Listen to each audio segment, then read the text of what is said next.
Aquí está. Primera de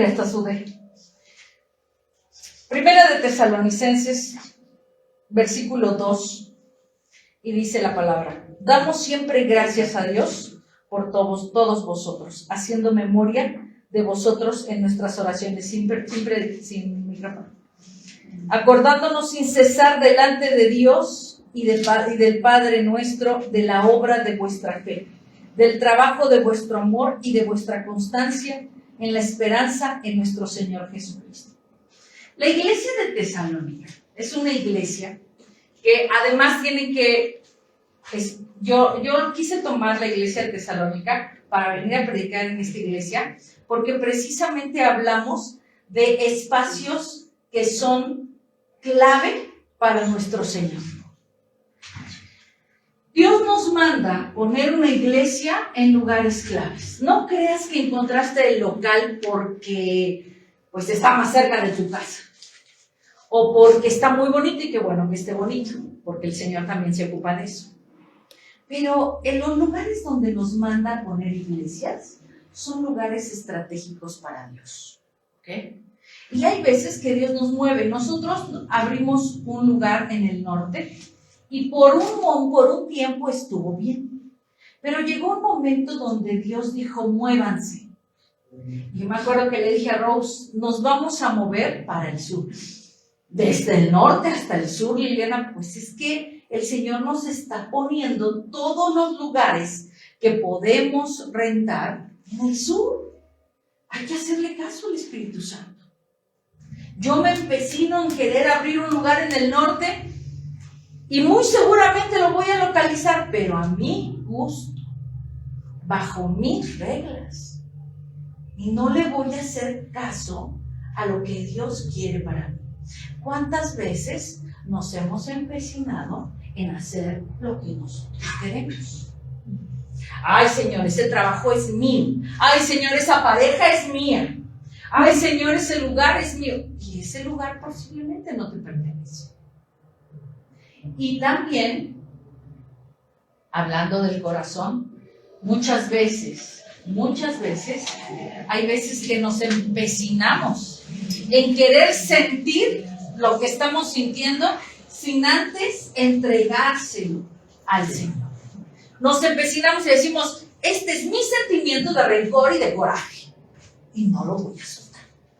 Y el Señor te está pidiendo que sueltes, te está pidiendo que entregues. ¿Ok? Vamos por la primera parte. La iglesia de Tesalónica es una iglesia que era, el lugar, más bien la ciudad, era un lugar estratégico para abrir una iglesia y predicar el evangelio en aquellos tiempos. ¿Por qué? Porque era un lugar verdaderamente necesario, estaba muy cerca de los lugares importantes y además había mucha gente ahí. Pero seamos honestos, había gente que estaba ya, tenía dos puntos. Uno era muy buen lugar para poner una iglesia y predicar el evangelio, pero tenías dos grandes, no desventajas, pero sí retos. Tenías dos grandes retos. Uno, la gente que estaba ahí, la mayoría eran judíos, y judíos bien cimentados, judíos de sinagoga, judíos que llevaban a cabo su religión, sus dogmas, perfectamente bien establecidos. Entonces, llegar y decirles: Jesucristo es el Cordero de Dios, Él es el que vino a pagar nuestros pecados a este mundo, pues a los judíos eso no les iba a gustar nada. Obvio no les iba a gustar nada y obvio no iban a entender absolutamente nada. Y la otra era una serie de gente y era un grupo de gente que andaba como que decían: mira, los astros, creamos en los astros. Mira, la filosofía griega, pues la filosofía griega. ¿Sí? La mayoría eran de ideologías. Entonces era un reto impresionante llegar y predicar el evangelio de Jesucristo en Tesalónica. Cuando A ti Dios te pone un reto y tú ves esas dos desventajas. ¿Qué haces? ¿Qué haces? Seamos honestos. ¿Qué haces? Ay, pues, o sea, Lloro un rato y luego le echo ganas. lloras un rato, exactamente, eso es muy bueno. Lloras un rato. Dar el primer paso es lo más difícil que puede haber. Cuando nos dijeron van a poner una segunda iglesia, cuando al final de cuentas, de alguna forma nos llegó la palabra de Dios donde teníamos que poner una segunda iglesia, yo les decía el otro día, para mí hubiera sido muy fácil decir, pero ¿para qué otra? Mejor tenemos una grandota, ¿no? Mejor tenemos una hasta que lleguemos a 200 personas. Y a lo mejor de ahí se desprenden varias pequeñas. Pero si el Señor nos estaba diciendo que pusiéramos otra iglesia, era porque teníamos que hacerlo. Y de hecho tenemos una promesa de 10 iglesias que la pastora, ahora que fui a Los Ángeles, se volvió a acordar. ¿Sí? Y me lo volvió a poner encima, en el tintero. Nos volvió a decir, Liliana tiene la promesa de 10 iglesias. Y yo, Señor, en el nombre de Jesús, o sea, ya, ¿no? Pero cuando el Señor te da esa palabra, verdaderamente tienes que creerlo. Yo creo que Pablo agarró sus chivas y dijo, vamos a Tesalónica. Sí tenemos dos grandes retos, pero los vamos a librar, porque el Señor va delante de nosotros. Y yo creo que así se abrió esta iglesia. Y yo sé que tanto Rose como Guadalupe saben, y Tere que también, y allá Sonia, y los que están como líderes, Cristian y Monse, están diciendo, claro, vamos delante y vamos, delante de nosotros va nuestro Señor. Vamos caminando de la mano con nuestro Señor. Y no se crea que no es difícil empezar con un servicio con 5 personas. Por supuesto que es difícil. Y yo creo que Pablo lo vivió. Pablo ha de haber vivido su primera servicio, su primer plática, ha de haber vivido con 5 personas. Y después a 5 personas le dijeron a más personas. Y después se volvieron 10, y después 20, y después 15. Pero fíjate lo que dice aquí. Dice, acordándonos sin cesar delante del Dios y Padre nuestro, de la obra de vuestra fe, del trabajo de vuestro amor y de vuestra constancia en la esperanza en nuestro Señor Jesucristo. Les está diciendo, ¿qué tal, iglesia? Ya están puestos allá. Ya es una iglesia que ya está puesta. Le está mandando una carta a una iglesia que ya está puesta. Los 2 retos fueron esos y lograron hacerlo. ¿Qué fue lo que pasó con los judíos? Les voy a decir qué pasó con los judíos. Con los judíos, los que estaban muy arraigados a su religión, no quisieron cambiar, no quisieron hablar. Pero ¿sabes qué fue lo que pasó acá? Que el Señor, como ya le había dado la palabra a Pablo de que podía hablarle a los no judíos, o sea, a los gentiles, empezó a predicarle a los gentiles. Y los gentiles recibieron bien esa palabra. ¿Qué pasa cuando las familias, llegan familias de papás cristianos? ¿Qué pasa cuando ustedes vienen de papás cristianos? Vienen con muchos dogmas en su cabeza. Vienen con muchos no en su cabeza. Vienen con muchas cosas que dices, es que a mí me dijeron en esa iglesia que Dios no me amaba siendo gay. Yo siempre he dicho, le doy gracias a Dios por todos los hijos de pastores y de ministros que han llegado a MCI, porque gracias a eso hemos podido conformar un buen grupo de líderes dentro de la iglesia. Pero son los más difíciles, ¿sabías? Porque son los que vienen más dolidos y más lastimados. Ahora, los que vienen que no son parte que no habían sido cristianos antes, sus papás los admiten en su gran mayoría. Los admiten y les dicen, vamos, sí, y hasta vienen con ellos a la iglesia. Eso es bien padre. No tienes que romper esos paradigmas, esa religiosidad que han puesto una barrera en las personas. Pero tienes que saber que te vas a topar con esa gente.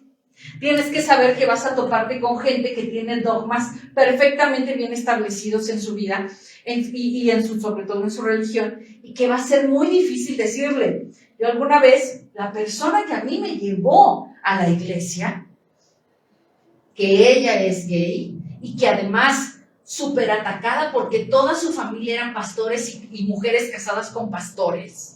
Entonces, yo cuando ya pasó el tiempo y pusimos CCE y después MCI, yo le dije, oye, llegué con ella años después. Y le digo, oye, ¿qué crees? Sí, Dios sí te ama. No, eso que estás diciendo es mentira.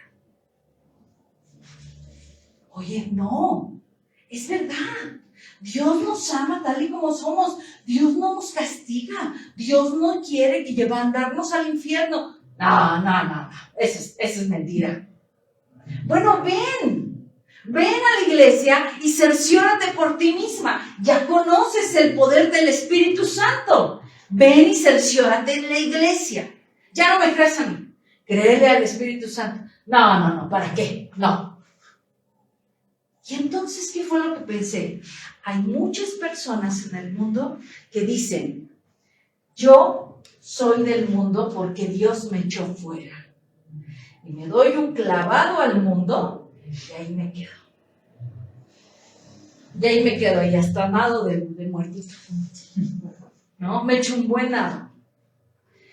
Y todo tiene su tiempo y su momento. Yo espero en algún momento ver pasar, ya sea en esta iglesia o en la de Oriente, a esta persona. Me manda mensaje para orar por ella. Me manda mensaje para que ore por ella. ¿Sí? Pero no se congrega. ¿Sí? Ella sigue creyendo que Dios no le ama por ser lesbiana. Y yo creo que muchas personas nos vamos a topar así en la vida. Y es el gran reto que tuvimos o que tenemos todos los días. Predicarle a la gente que Dios sí le ama. Pero fíjense lo que dice aquí. Porque conocemos, hermanos amados de Dios, vuestra elección. Padre, nuestro evangelio, pues nuestro evangelio no llegó a vosotros en palabras solamente, sino también en poder y en el Espíritu Santo. Y en plena certidumbre, como bien sabéis, cuáles fuimos entre vosotros por amor de vosotros. ¿Qué pasa? Yo sí, por eso estábamos alabando ahorita a Dios y le estábamos diciendo, Señor, llénanos de tu presencia. Siempre debemos de mantenernos pegados a Cristo, porque bajo su presencia todo sucede, todo pasa, todo acontece y todo mejora. Bajo su presencia, y aquí dice, llevamos una cosa muy importante, el poder del Espíritu Santo. Esta iglesia tesalónica era una iglesia que tenía el poder del Espíritu Santo. Ahora, ¿cómo te das cuenta? ¿Cómo Pablo se había dado cuenta de eso? Porque yo sé de varios lugares que a lo mejor hablan de Dios, pero Dios no está ahí. ¿Cómo sabes que no está Dios ahí? Exactamente, porque no hay ningún cambio. Porque es un buen pretexto venir a alabar a Dios, pero no cambia nada en nuestra vida. Y ahí es donde yo me preocupo, como pastora, y Rose también, como pastoras, nos preocupamos, porque decimos, el poder del Espíritu Santo es el que hace cambiar a la gente, es el que hace que todo se mueva en la gente. ¿Qué pasa con aquella persona que ahora nos la volvimos a encontrar y que nos decía llorando, es que debería de poner un anuncio en la puerta, pastora? Y yo le decía, ¿de qué, Ariana? ¿De qué tenemos que poner? En esta iglesia se cambian vidas. Y seguía llorando. Eso es lo que hace el Espíritu Santo. Cambia vidas. Te retumba. Y cuando cuando tú tienes al Espíritu Santo, yo siempre he dicho, no hay persona que ponga su mano sobre el fuego y no la muevas. Cuando tú estás movido por el Espíritu Santo, te mueves. Te mueves. Hay algo que te mueve. Hay algo que te hace hablarle a la gente de la iglesia, a la gente de tu trabajo, a tu familia, a tus amigos. Hay algo que te hace hablar en las redes sociales. Hay algo que te hace moverte, porque es el Espíritu Santo dentro de ti. Hay algo que te dice, el Espíritu Santo está conmigo y ahora voy a cambiar en esto. Y no te duele, no tiene por qué dolerte. No tienes por qué forzarlo. Solamente manteniéndote bajo el poder del Espíritu Santo, puedes llegar a tener cambios impresionantes. Puedes llegar a vivir en el mundo espiritual, en ese mundo sobrenatural, donde hay sanidad completa, donde hay protección completa y donde hay prosperidad completa. Y no con eso te estoy hablando y te estoy diciendo que vas a ser rico y que vas a tener miles de casas y todo. Te estoy hablando de ser rico es para que tú puedas vivir como tú quieres vivir, pero siempre para bien. Y siempre bendiciendo a otros. Esa es la manera, porque por eso entonces me doy cuenta que Tesalónica es una iglesia próspera. Es una iglesia en donde viven bajo el poder del Espíritu Santo. Y vosotros vinisteis a ser imitadores. ¿Qué vinieron a hacer? Imitadores de nosotros y del Señor, recibiendo la palabra en medio de gran tribulación con gozo del Espíritu Santo. O sea que no andaban así como que tan felices y contentos. Había tribulación. ¿Y sabes por qué había tribulación? Porque cuando tú haces la obra de Dios, el enemigo siempre te va a querer zarandear. Siempre. A mí me dicen, ay, pastor, estoy tan zarandeado. Y yo digo, pues, ¿qué estarás haciendo para el Señor? No, nada. Pues entonces no son zarandeados del enemigo. Son consecuencias de tus malas decisiones. Eso es otra cosa, ¿no? Los zarandeos del enemigo se notan cuando tú vas caminando con el Señor y siempre ¡pah! Sigues caminando y sigues caminando. Y sí te zarandea y hay momentos donde te frena y hay momentos donde estás de pie, de rodillas. Estoy de acuerdo. Pero ¿qué pasa? Siempre estás bajo el poder del Espíritu Santo. Y siempre vas a salir adelante. Por eso dice, hay gozo, recibiendo la palabra en medio de gran tribulación. O sea, los tesalonicenses no eran así como que personitas que a lo mejor estaban en la panacea. Tenían gran tribulación. Y te voy a decir algo. La tribulación es tan grande como tu carne la quiere hacer. Anótale ahí. Dijo la pastora que la tribulación es tan grande como mi carne la quiere hacer. De verdad que sí.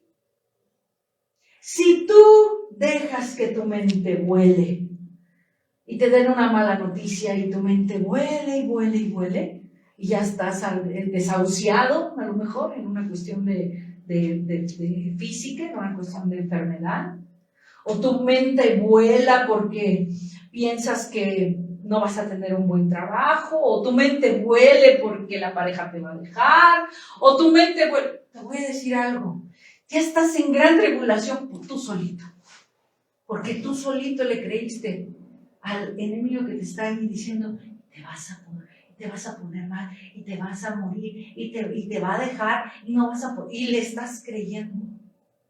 Pero ¿sabes qué? Si tú te desprendes de tu carne, es muy difícil, muy difícil. Pero si te desprendes de tu carne, va a ser más fácil poder pasar esas tribulaciones. de las que habla la palabra de Dios. Y las vas a poder pasar como en gozo del Espíritu Santo. Aquí dice, la palabra en medio, dice, recibiendo la palabra en medio de gran tribulación, con gozo del Espíritu Santo. Amén. Es impresionante verdaderamente lo que hace mantenerte del Espíritu Santo, de la mano del Espíritu Santo. De verdad es impresionante. Porque al final de cuentas, todo lo que te puedan decir, la última palabra la tiene el Señor. Es la última palabra. Y si el Señor dice no, porque ha habido casos donde el Señor dice ya no más, hasta aquí, pues es hasta aquí. Ya sabes que cuando de repente sientes que estás al borde de la muerte, te pones medio melancólico, ¿no? Y entonces yo le escribí a mis amigas cuando estaba yo en el hospital. Estaba yo en el hospital y me estaban poniendo la transfusión y me decían que no, que estaba mal y que no sé qué. Y después estaba yo en el otro hospital también esperando mi transfusión y que me iban a hacer una endoscopía y que quién sabe qué iba a pasar en la endoscopía y quién sabe qué podía salir ahí y bla, bla, bla, bla, bla. Entonces, por un lado yo sabía que había mucha gente orando por mí, pero por el otro lado, pues yo sabía también que podía haber algo malo, ¿no? Y que yo había consentido eso, o sea, yo lo había consentido en mi cuerpo por no cuidarme. Entonces me puse melancólica con mis amigas, ya saben, y les empecé a escribir, decir, si no salgo bien de esta, si no salgo bien de esta, sépanse que tuve una buena vida. Les empecé a decir, y les empecé a filosofar, hice lo que quise, el Señor me ha bendecido, que no sé qué, lo único que me duelen son mis perros, porque mis perros se van a quedar solitos, pero todo está bien, la iglesia sigue adelante, y entonces ya después me escribieron y me dijeron, ya, no te pongas así, no te va a pasar nada, ¿no? Pero vamos a ponernos en ese caso, ¿no? No pasa nada, bendito Dios, qué bueno, aquí estoy ya. Pero vamos a ponernos en el caso. Cuando te dan una mala noticia, y tú mejor que nadie me vas a ayudar en eso. O sea, a David lo han desahuciado N cantidad de veces. N, ¿sí? Y siempre nos hablamos y siempre nos decimos, y aquí sigues, man, y aquí sigues, ¿no? ¿Por qué? Porque no le ha hecho caso a todas esas palabras que le han dicho. Pero seamos honestos, vamos a suponer, ¿qué podría yo hacer? ¿Qué podría yo hacer? Si en un dado momento el Señor decide, ya está aquí, ¿qué podría yo hacer? ¿Dar gracias? Exacto, sencillamente tener gozo del Espíritu Santo, tener gozo y darle gracias a Dios por tantas bendiciones que he recibido en vida, por tantas cosas maravillosas que Él me ha dado y donde me ha puesto. La verdad. ¿Qué podrías hacer? Consolar a los que están a un lado. Sí. Cuando llega el doctor y se mete con mi endoscopía y me dice, me traigo muy malas noticias. Yo dije, Dios, cáncer. Fue lo primero que pensé, cáncer. Una úlcera, ya atravesó mi estómago. No sé, ya, valí. Quería meterme miedo para operarme. Y una operación que no era necesaria. ¿Sí? Después. Pero en ese momento, no, estaba en un mar de llanto. Y yo le decía, no va a pasar nada. Y le hablé a Monse, y le hablamos con otros doctores, y todos me decían, no. Y yo decidí no creerle a ese doctor. No creerle. Y dije, mañana voy con mi doctor, con mi gastro. Ya. Es que no te puedo dejar salir. Si tú sales de aquí, se te va a hacer un hoyo en la panza y te vas a morir. Así me lo dijo. Se te va a romper el estómago. Y le decía, Monse, el estómago se puede romper. O sea, sí se puede, pero ya tendría que usted tener una úlcera ahí, o sea, ya muy feo. Entonces dije, en el nombre sea de Dios, tomo la decisión de vida. Y Señor, si tú decides que hasta aquí, pues hasta aquí. Pero no me voy a dejar operar nada más porque sí. Y me fui con el gastro. Y el gastro me dijo, no, hombre, que te estás operando, ni que nada. Esto se quita con que comas bien y con medicina y demás. Y aquí me tienen tomando café de mezquite. Que no es café de café. Es otra cosa. No es café. No es café. Ok, gracias. Es una infusión. Gracias por decírmelo. Así dice café de mezquite, o sea que yo repito lo que dice. Pero es cierto, no es café. Y esto te recubre el estómago. Entonces, ¿qué pasa? O sea, tienes que cambiar hábitos nada más. Y estar en gozo. Estar en gozo. Que ya no puedes comer chile, que estar en gozo. Que ya no puedes tomar café, estar en gozo. Hay otras cosas. ¿Sí? Y siempre bendecir a Dios. Porque de esa forma somos imitadores de nuestro Señor. Y conforme, ¿y sabes qué? Tú podrás decir misa. Podrás pararte en tu trabajo, podrás pararte en tu lugar donde tú sabes y donde tú estás. Y podrás ser muy bueno en lo que haces y por eso te creen. Pero lo que más convence es tu actitud. Eso es lo que más convence. Tu testimonio. Amén. Y no del que sale de la boca, sino el que sale de tu cuerpo.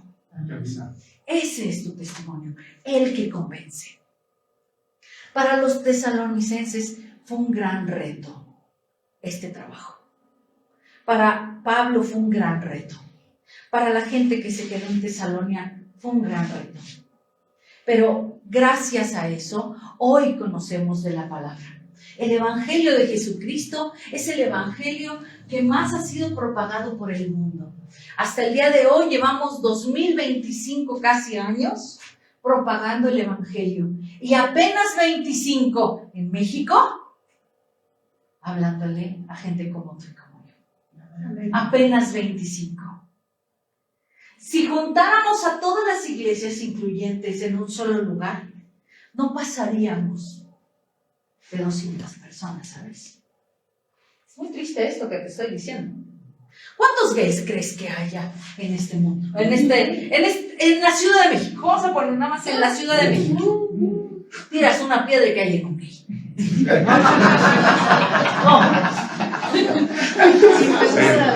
¿O no? La verdad es que yo cuando nos dicen minoría, yo digo, no, somos minoría. Hay veces que todas las oficinas, dependiendo de qué sea, pero hay oficinas que están repletas de gente gay, porque siempre lo he dicho, los gays somos bien buenazos para todo lo que es audiovisuales y cosas de artes. Entonces, hay muchísima gente, muchísimo gay. Tú vas a los antros y el antro está repleto de gays. Pero juntas a todas las iglesias y no pasan de 200 personas. Me voy a ver benevolente, 220. Contándome serio. Contando todas las iglesias que hay en la Ciudad de México. Qué triste, ¿no? Que no hay que ponernos a trabajar. Hay redes sociales. Hoy las redes sociales son lo máximo. Hay redes sociales. Nosotros, hace un domingo, llegó una chica que nos vio en TikTok. Dije, qué bendición en TikTok. Vamos a subir más cosas para TikTok. Las redes sociales, si hoy tú las sabes manejar, postea. Si tú sabes de gente que necesita, todos necesitamos de Cristo, todos, aún el que dice, no, yo no necesito, yo soy autosuficiente, yo creo en los astros, yo creo en las piedras, o no sé, lo que crean, ellos necesitan todavía más de Cristo. Porque su espíritu ha sido movido, solamente que no están buscando en el lugar correcto, y no han llegado al lugar correcto. Así que yo te animo, así como los Pablo está animando a los tesalonicenses y les está diciendo, ustedes han sido lavados con el Espíritu Santo, conocen de la palabra, tienen su poder, tienen el Espíritu Santo, y ¿saben qué? Pueden estar pasando tribulación, aún cuando haya tribulación, está el Espíritu Santo en ti. Y tú puedes mantener la palabra de Dios viva en ti para avivar a los demás. ¿Amén? Amén. Amén. Cierra tus ojos. Y vamos a bendecir a nuestro Padre. Padre, en el nombre de Jesús te damos gracias, mi Señor, por esta palabra. Gracias porque tú, Señor, nos llevas siempre de más a más, porque tu Padre siempre sumas y no restas. Porque, mi Señor, tú siempre nos traes una palabra que conforta, que levanta y que nos da a entender, mi Señor, que siempre debemos de estar hablando de tu palabra, pase lo que pase. No importa en qué momento estemos, siempre, Señor, estemos procurando reflejar tu rostro, reflejar tu carácter, reflejar, Señor, aún en medio de las tribulaciones, seguir en gozo por medio del Espíritu Santo. Padre, en el nombre de Jesús, yo te pido que esta iglesia sea el principio solamente de una gran y fuerte iglesia, Señor, como lo fue Tesalónica, como fue, Señor, para ellos, porque tú, Señor, nos has traído al lugar estratégico para que la gente que está de este lado de la ciudad, del lado sur o del lado centro, pueda venir, Señor, y llenarse de tu palabra, mi Dios. Que todos y cada uno de los que estamos aquí nos tomemos a la idea y a la tarea de hablar el Evangelio a todos los que están alrededor de nosotros. En el nombre de Cristo Jesús, amén. Amén. Amén. Amén. Amén. Bien. Así notas. Ok, adiós a los que estamos.